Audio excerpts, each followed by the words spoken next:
When you see a person speaking on stage or standing in front of a room, a microphone in hand, ready to speak, in the seconds from when they look up to the moment they speak their first word, you immediately know whether that person will own the room or whether the room will own them.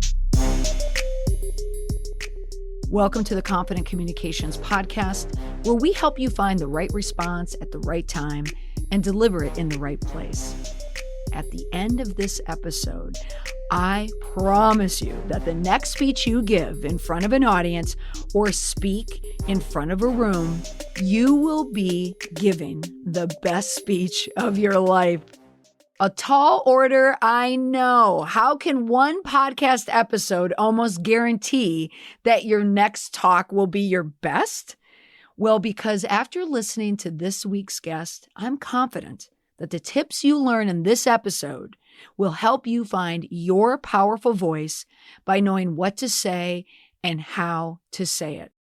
Allison Shapira, owner of Global Public Speaking and an adjunct professor at the Harvard Kennedy School, is an executive communication coach for leaders from Fortune 500 companies, government agencies, and nonprofits around the world. And now she will coach you, the listener. She provides her clients with the right advice to find their powerful voice by knowing what to say and how to say it so people will listen. So listen now as Allison takes us through the process of preparing, writing, practicing, and delivering your next best speech or presentation. Take a listen. Allison, I am thrilled to speak with you on the podcast today, yet a little intimidated because I'm speaking to a public speaking expert, but welcome. Thank you, Molly. Well, we're both communication professionals, so I think we're in good company today. We are, and I am thrilled to speak with you because we met through a mutual connection in Boston, and your background is so fascinating. So I have to start there. Tell the listener briefly what you're doing now in terms of your business, but I'm dying to know how you got there because that certainly ties into your talent. My company is called Global Public Speaking. We're a training firm that teaches public speaking and presentation skills for some of the largest companies in the world. My background is rather unique. I started out as an opera singer. So I trained in classical voice and always wanted to be a professional opera singer, and then decided it wasn't quite the life I had wanted, and so pivoted into diplomacy and then into communication and wound up launching my own company, but taking a lot of those musical concepts I had learned in opera, from breathing to nonverbal communication, and was able to bring that into the practice of public speaking. So I have to ask the question, how does someone go from singing arias to diplomacy? It wasn't something I had intended to do, but the opportunity presented itself in this diplomatic organization. And I found out on that first day, I would have to give speeches on behalf of foreign policy issues. And all I really knew how to do was sing on stage, and I had some familiarity with those issues. So I was able to take what I had learned as a singer, and then I had to learn the art of speech writing and messaging, which as singers, we don't spend a lot of time on the messaging. We spend a lot of time interpreting what someone else has written hundreds of years ago. But the idea of crafting the messaging itself was completely new to me. Well, here's the intersection with your work and my podcast, Confident Communications. It's having the confidence to speak well. And also I wanted to talk about your book, Speak with Impact, How to Command the Room and Influence Others. So it sounds from your early days in speaking, Allison, would you say that you were confident on stage, but you hadn't gained the confidence yet to know how to be a good speaker? Sure, I would absolutely say that. I was confident. I was comfortable being on stage with all eyes on me. I was more comfortable singing because I had prepared and I knew what I was doing. I was more comfortable singing than speaking, but now, years later, I feel much more comfortable speaking on stage than singing because I have a much more thorough process that helps me prepare. And that's what I write about in the book. So if I were to ask you to sing an aria right now, you wouldn't even be prepared to it. Like, is your voice gone from singing? No, I would be able to. I don't know if you'd want to hear it, but I could probably do a quick snippet of opera right now. Could you do it? Let's give it a try. Yes. Okay, so let's hear something. Lascia ch'io pianga mia cruda sorte e che sospiri la libertà. Oh my, that is singing with impact. I have chills. Oh, but Allison, even watching you, only people are hearing us right now. I see the confidence, how it exudes from you, from your talent, that you are comfortable singing. But people may not share that, right, when they speak? That's so interesting. You use the word talent. You use the words comfort coming from talent. And I think it's important to address and unpack that because the comfort doesn't come from the talent. The comfort comes from the years of practice and study and polish.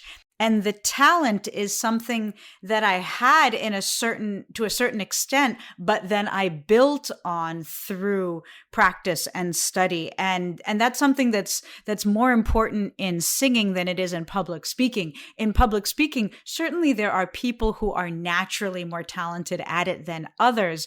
However, I believe that public speaking is fundamentally a skill, not a talent. And it's so it's something that every single one of us can learn and become comfortable and therefore confident in through practice and feedback. Oh, that is good feedback. In your opinion, are most people not comfortable speaking in public? Yes, I believe I have found through my work that most people that I come into contact with are not as comfortable speaking as they would like to be. Now, also, there's a self-selection that happens. If they were comfortable, they might not come to see me. But I also find, and I travel all over the world working with professionals from different industries, different countries. I remember a couple of years ago, I was in Marrakesh doing a conference with women from all around Africa, and a woman from Mali was sitting across from me at breakfast, and she said, "Oh, you teach public speaking? I'm terrified of public speaking." And we immediately found common ground through this particular skill set. And I share this anecdote because it demonstrates how it doesn't matter what country you live in, what language you speak. The fear of public speaking and therefore the recognition that it's important are universal. Well, it certainly is important, especially in an age of greater need for communications. And I don't look at it as that leaders, communicators need to be as skilled as they think they need to be. Sometimes there's a power in the raw because there's an authenticity behind it. But I want to go through your book as quickly as we can through the podcast. But of course, we want to encourage everyone to purchase it. And I have a link in the show notes. Speak with Impact. Give me, before we start, I'm going to go through 10 tips. I'm going to grab 10 tips that I found in the book that I think would be helpful for our listeners. But who, in your opinion, right now, speaks with impact? As an example. That's such an interesting question. A lot of people ask me that question, hoping to find a particular world leader or business leader who speaks with impact. And there are plenty of examples of that. I tend not to point to those individuals because by way of their position, we then think that we have to speak like them, or that only a leader at that level can speak with impact. And what I have found is the people who are the most impressive to me are the ones who are uncomfortable with it and yet who do it anyways and have the courage to share their voice, their authentic voice. And those are people you won't have heard about, but they're in our organizations, they're in our associations. And those are the people who give me the greatest greatest inspiration, not the ones we expect to be good, but the ones who wouldn't necessarily have the opportunity, but still take the courageous step to speak up. Oh my goodness. Well said. Even though I wanted you to tell me who you thought was a speaker with impact, but I see your diplomacy background coming out. Okay, so let's just jump into the tips right now, but I'm going to start here at number 1, and you're not prepared for this one. What is the best way to prepare for a talk or a presentation? The way you prepare for a talk depends on 2 main factors. The first is how well you know the subject matter, and the second is how important is the occasion. So based on the answers to those 2 questions, you decide how much time you're going to spend.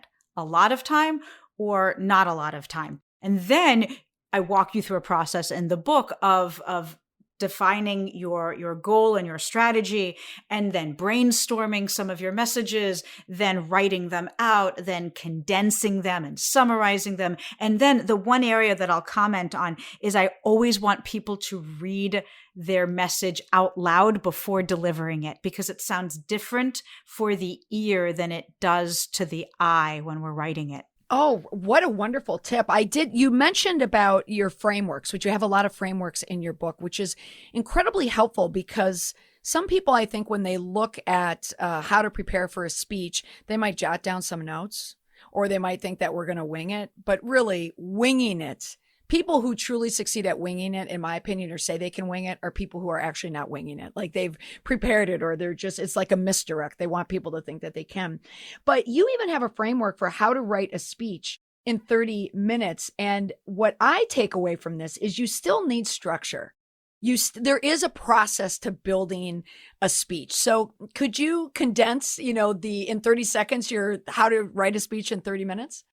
Sure. I start with the 3 questions that you always ask before you write a speech or presentation. Who's your audience? What's your goal? And why you? Which means, why do you care about your subject or about your audience? And that's the first step, is to ask those 3 questions. Then I like to come up with that one main message of the speech. If the audience leaves and goes into the elevator and someone says, "So, what was their speech about?" What's that one sentence main message you want your audience to repeat? And you'll want to know if your message is going to be persuasive or informative. Then I want people to brainstorm everything they could possibly say. Simply write it down, get it out of their head and onto paper, take a break, a breath, walk around, then come back and start to rearrange and edit it and tease out your main messages. This is where you take the chaos and you create structure. Then read it out loud. Make sure, as I mentioned, it sounds good to the ear. It doesn't just look good to the eye. Then reduce it to bullet points. I don't want people to bring a script to a presentation. I want them to have simple bullets, phrases that summarize their main points. Read it out loud from those bullets, and then you're ready to go. Oh, fabulous. Now, that main message, when constructing a main message, do you tell people to think big, think impact? I mean, we speak with impact. Are we thinking like TED Talk main message where like you're the only one with that main message? Or could it just be like a universal, neutral statement? I mean, in other words, that main message, I get the feeling that people might get hung up on, well, is my main message even worth it? Like, what's the point? How do people dig inside and find themselves to come up with a true main message that resonates? You bring up a really good point, Molly, which is that we tend to overthink that message. And it might be a TED Talk or a TEDx, in which case it is going to take you a while to come up with that main message, and it should. But if you have to give a pitch to a prospective client tomorrow, or if you're the communication officer working with a principal and they have to give a speech tomorrow, then the main message is in line with what you want the audience to do or think or feel after the speech. Right. Do you want them to vote for you? Do you want them to adopt your proposal? Then your main message is going to be in line with the goal of your presentation. Oh, that is an excellent point. What is the objective, or what is the problem, and how you are going to solve it? In other words, you're going to bring it to the end. Oh, that's wonderful clarification on that. So let's talk about the speech. You've already prepared the speech. How do you not open, and I like this in your book, how not to open a speech? What is that? There's one particular phrase a lot of people, I find a lot of business professionals casually will open and close a presentation with Hold the on same 1 second. phrase. I'm worried that it's something that I've done. So, okay, let's hear it. I'm worried. You have not done it to open a speech. Don't worry. Okay. The phrase is, so yeah. Oh. A lot of people will open their speech with, so yeah, let's get started. So we all know that it's really important to come together. And then at the end of that speech, when they're done, most people don't spend any thought or any time on their conclusion. So that all of a sudden they're done talking and they go, so yeah. Oh, Allison, I love that so much. Of course, I talk about filler words a lot. You never want to open a speech with a filler word, clearly, because it doesn't show any clarity. But you are hitting on probably my one pet peeve, and I know I've mentioned this on the podcast before. In the opening seconds, when someone is not in control of their message, you feel as if you've already given too much of your time. Like, you know, they're not going to contain this message and they're not going to stay on time. There isn't going to be structure to it. But it sounds like you're saying how to open a speech. That first statement out of your mouth is going to be a controlled statement that's going to grab someone. So what is the opposite of how not to open a speech? How do you open a speech? There are a few different ways. And I should start by saying it depends on what works for you. Mm-hmm.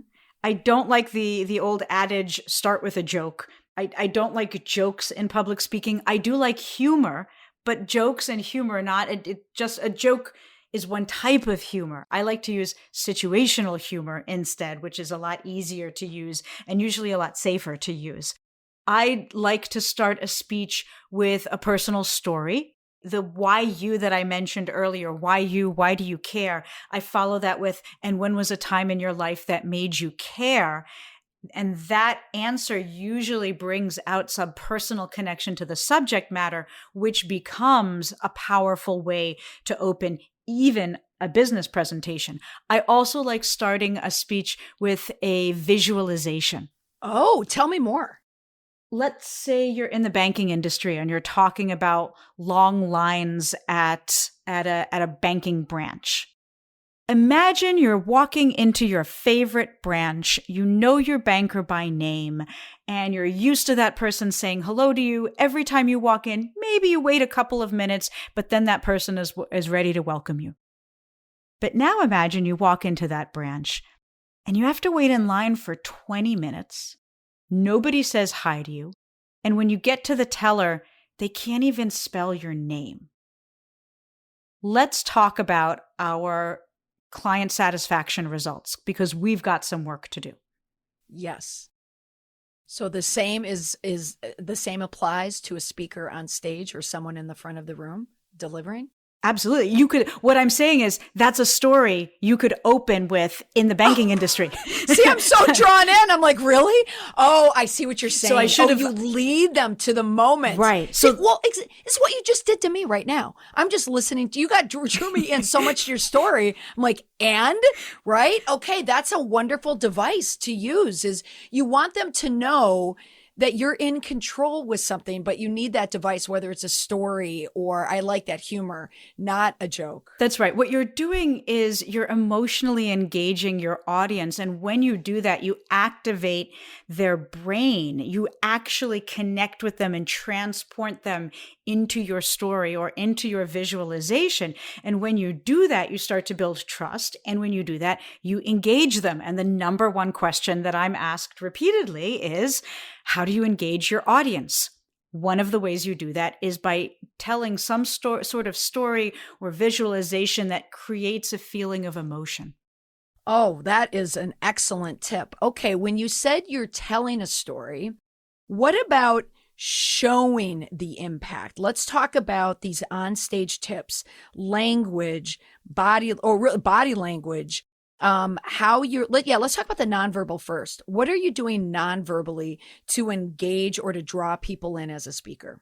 I like to focus on 3 movements. And in the book, I talk about the 3 questions that I mentioned earlier, and then the 3 movements that you make to make the speech come alive. And these movements have a place in both in-person and virtual communication as well. So the 3 movements, the first is with your eyes. In person, I like to speak to one person at a time, complete a full thought, and then move on to another person. And this keeps me grounded and focused and keeps me from rushing.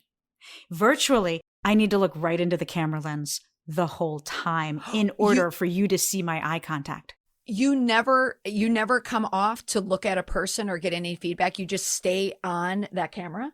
When I'm not talking, I will glance down. So my camera lens is part of my laptop. It's not separate. Or when I use a webcam, it's on top of the laptop. And then I'll have my audience in gallery view in a virtual setting. And so when I pause in between phrases or sentences, I glance down to see people's reaction, but then come back to the camera lens to continue speaking. So I'm mostly speaking while looking into the camera lens. I'll pause to look down at people's reactions.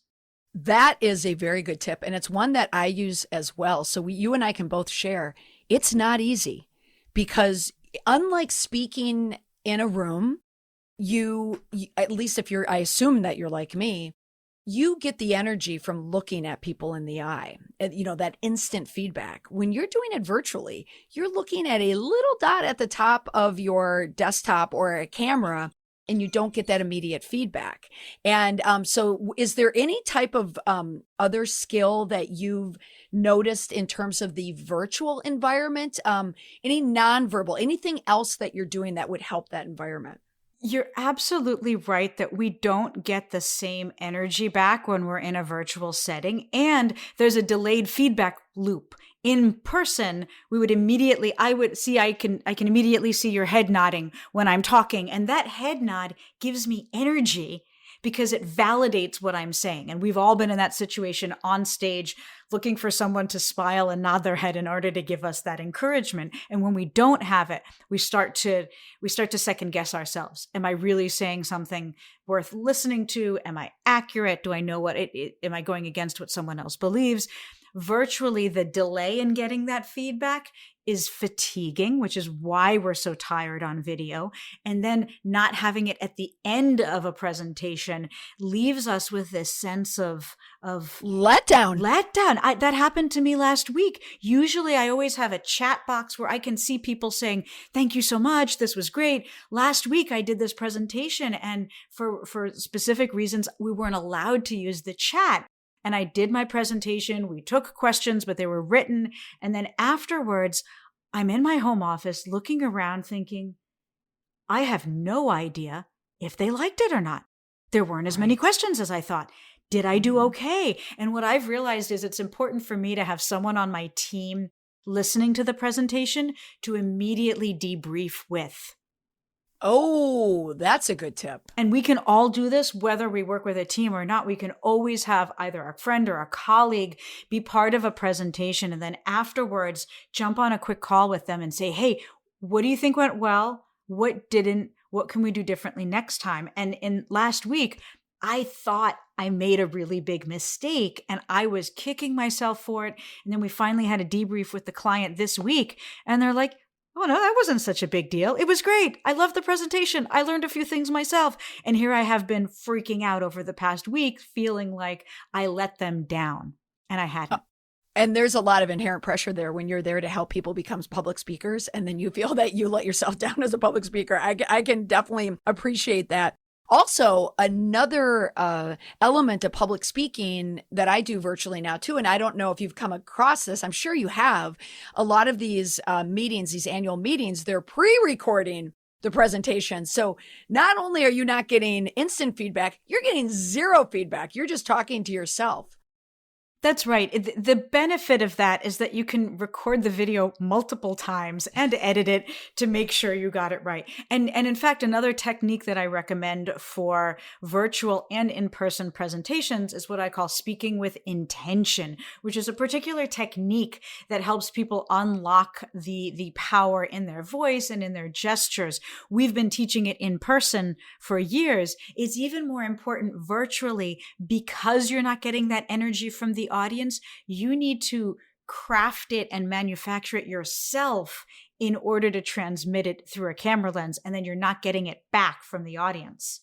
Well, I'm not doing a good job naming the numbers, like calling out the numbers as we go. We're on number 6, and I was going to ask you about the power of story, but you've already mentioned it. So now I'm going to slip in. How do you speak with intention? Intention is about focusing all your energy, all your intention on what you're saying. So it's a particular physical activity that you do. It's not an intellectual activity. Imagine you were going to the gym and you were working out with zero intention. How effective are you going to be at building your muscles? Not very. But if you go to the gym and you work out with 100% intention, focused energy, now you're going to start to see results. You're going to start to build muscles, burn fat. It's the same thing when we speak. We can speak without intention or we can speak with intention. And that's what you hear me doing right now. There's a precision, there's an energy in my voice because I'm focusing my energy on speaking. And that's what transmits across a camera lens or simply across a microphone as well. It certainly does. There is a cadence to your voice when you are honing in on an area. Are you doing this throughout your speech or presentation or just in key moments? I do it throughout the presentation, especially to your earlier point, when I start, because that's what captures people's attention. It doesn't matter what I'm saying. I could simply pause and breathe and say, "Good morning," as opposed to, "Morning, everyone. Let's go ahead and get started. We've got a lot to cover today. We only have 4 hours, so let's dive in." Oh, well, okay. Now, I have to ask you this question.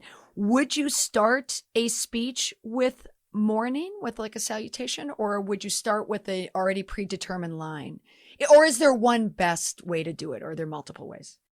Usually I like to dive in with a powerful opening line, but sometimes I want it to be more casual.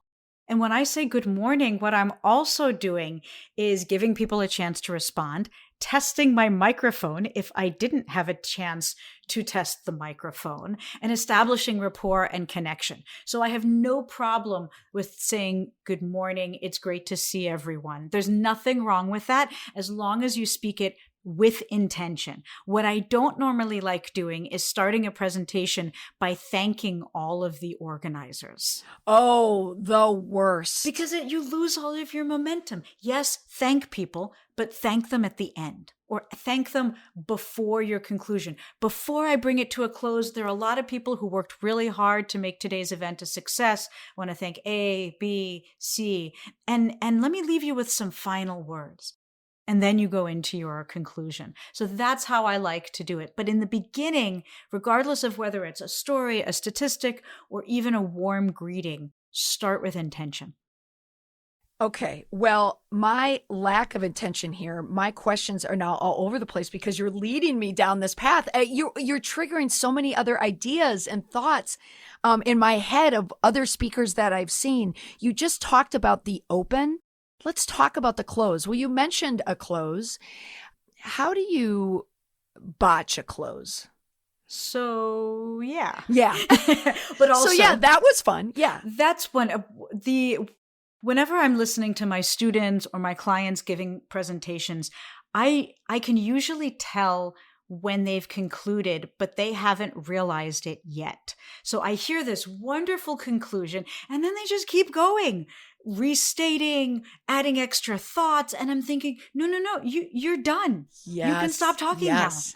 And because they don't intentionally craft their closing with an inspiring message, a call to action, or even next steps, they simply keep talking and then they're losing the attention of their audience. They're losing their momentum, which means they're losing the impact of the presentation. Yes, and they're losing the reviews as they go down. They were a great speaker and now they're not so great. You're right. A lot of speakers lose it in the close.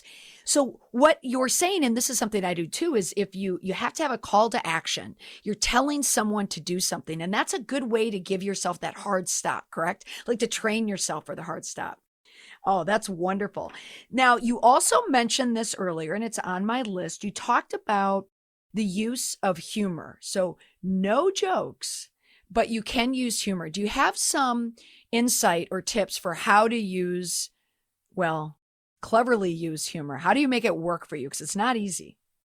It's not easy. It's also not my professional skill set in that I find that I'm good at situational humor, throwing things in that works for me. I also have kind of a sarcastic sense of humor from my family that I have to bite back sometimes so as not to offend anyone.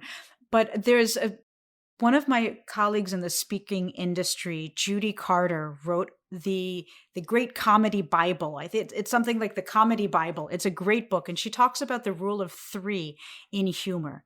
And you have serious, funny. Oh, tell me more.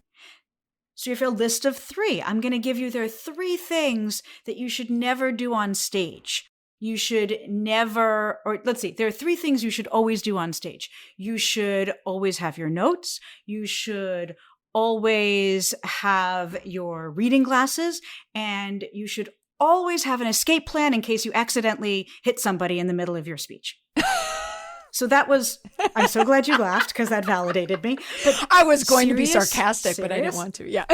I know. Serious, and then funny. Oh, that's good. And ideally, you'd pause in between. Now, that was me attempting humor on the fly. Right. And let me explain very clearly. I don't recommend doing humor on the fly because humor itself is a skill. It's about the pacing and the pausing. And it's also about making sure you do not unintentionally or even intentionally offend anyone. And I always recommend people think about that in advance, run it by someone, make sure it's appropriate. Humor is also very cultural. So you want to make sure that what's funny in one area will also be funny elsewhere. That's why I broke that rule by doing impromptu humor. I probably could have been funnier if I'd had more time to prepare. It's okay. It wasn't a humor talk. However, now we are veering into my lane because I notice the people who make the mistakes when they speak, either trying to use humor, speaking off the cuff, or stepping into areas of just concern and crisis. Like, for example, last week, I don't know if you're familiar with this, but the CEO of the Seattle Mariners, the baseball team, he was caught speaking at a Rotary event, and he made derogatory comments about his players. And when you read it, you can just assume he was in a intimate environment. It's a Rotary meeting. You know, everyone is there. They're all your fans, so to speak. They want to hear from you. But off the cuff, someone probably asked him a question and then he goes off. Are there any tips that you provide to help people kind of keep those guardrails in so they don't become a crisis, like create a crisis by saying something? And speaking you, because I know that you work at Harvard, I remember, and this is off the top of my head, it was a speech at a Harvard graduation where one of the speakers made fun of the band and like female band members or something like that, but it caused a problem. And it was from that off the cuff kind of just rhetoric and speak. So what guardrails can people put in place? It's a general best practice as a leader, regardless of the number of people you're speaking in front of. A leadership best practice is to not put down your team in public. Right.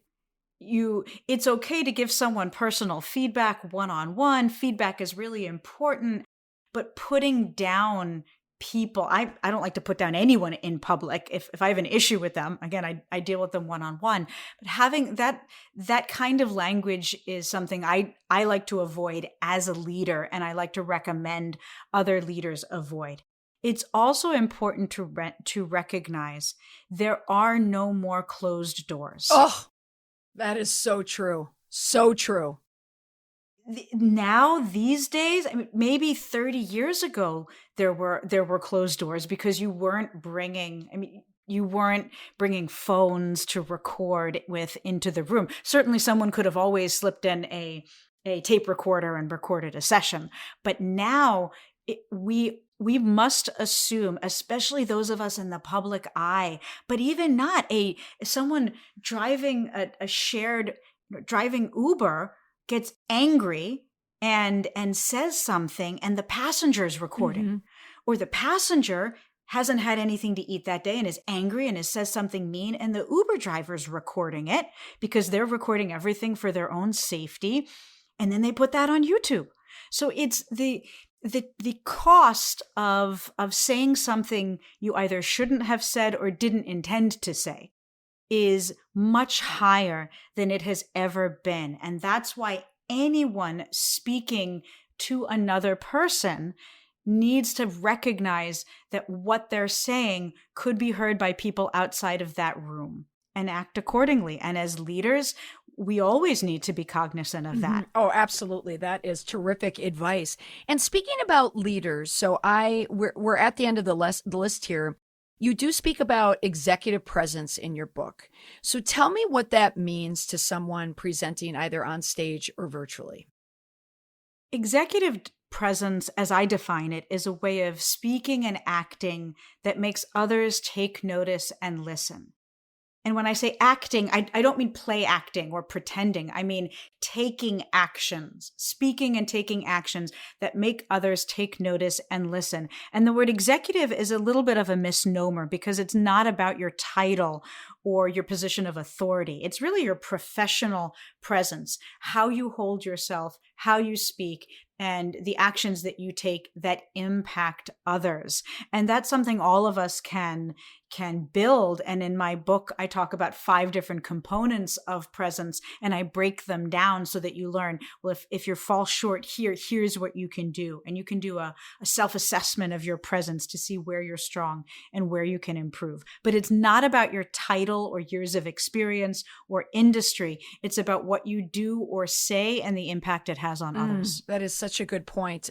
People, it's true, when they see even the word executive, they are picturing a CEO at an annual meeting giving an address, but it's really having ownership or being the CEO of your idea, of your goal, whatever you're trying to accomplish. Is there anything for this last tip? It's for every person who is speaking, and I did see it in your book. But is there something that every person who is aspiring to be an impactful speaker, before they walk out on stage or before the camera goes live or before they're standing up in front of a room to present, or even if they're speaking at town hall, what are they thinking about in the first 15 seconds before they even open their mouth?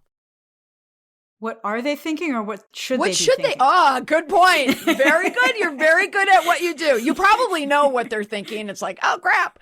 What should they be thinking?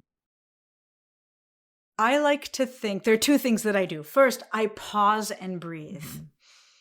I pause and breathe before I open my mouth. And in that moment, before I go on stage, before I log in, I repeat to myself why I care about my audience, about the subject I'm talking about the work that I do.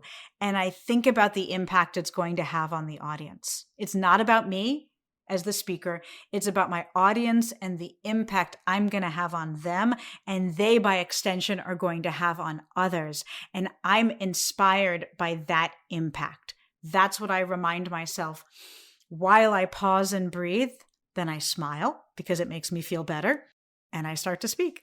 Allison, I feel so good right now because I do the exact same thing. I learned it on the podcast like two seasons ago that the breath, not only does it control yourself, but if people visually see you take a breath, they do the same. And the way I always get rid of any nerves when I speak is always remembering why I'm there and who I am serving. You can always come in with confidence, and you can always speak with impact if you know you're helping someone when you speak. 100%. Allison, is there anything else you would like to add? What did I miss? There are so many tips in your book, Speak with Impact, How to Command the Room and Influence Others. And it's one of my favorite. I like how you laid it out because it's filled with easy to read tips and graphics. Like you can go in and out. It's like a speaker's Bible. Anything I forgot to ask you? Anything that could be helpful? I want people to take away the power of authenticity over perfection. Because we don't relate to perfection. And certainly where technology is concerned, there is no perfection. Something will always go wrong in any situation. And it's not about what goes wrong. It's how we handle it and how we adapt in the moment. So I want to underscore for everyone that when you're able to tap into your own authentic motivation and sense of purpose, then that animates your voice and your body. It helps you find language that's authentic and simple is what I'm trying to say. And then that then engages your audience and helps them see themselves in you, connect with you more effectively. And that's what lets your message have maximum impact. Oh, wonderful, wonderful words. Allison, if someone wanted to find out more information about you or potentially work with you, how would they do that? They would visit my website at globalpublicspeaking.com, and they can actually get a free chapter of the book that way. There are actually more resources at speakwithimpactbook.com that they can learn as well. And I would love to hear their feedback when they buy the book, read it, and then use it. I'd love to hear how it impacts them. And I hope that they will take advantage of it. Oh, I hope they do as well. And they don't even need that first chapter. They need the first book. So anyone who speaks for a living, and really isn't that all of us, your book is a good book. It is it's like I said, it's like a Bible to help you and easy to understand tips to help you kind of tap into that authenticity. Allison, thank you so much for joining me today. I know you've helped people on this podcast. Thank you, Molly, for everything that you do. Such a pleasure to talk to you. Thanks. Didn't I tell you? Amazing tips. Use them and you will give your next best speech. My thanks to Allison for sharing her practical and thoughtful tips for helping you, my listeners, become not only better public speakers, but more impactful ones. You can find a link to her book, Speak with Impact: How to Command the Room and Influence Others, in the show notes. Thanks so much for listening to the podcast this week. If you want more public speaking tips from Allison's book, I'll be tweeting them with the hashtag response tip on Twitter. Each week, I tweet 3 extra tips from the podcast. That's not an easy sentence to say, but I just sat through a session with Allison, so I could rip it out. You can find me on Twitter at Molly McPherson. Thanks for listening. I'll see you again next week. Bye for now.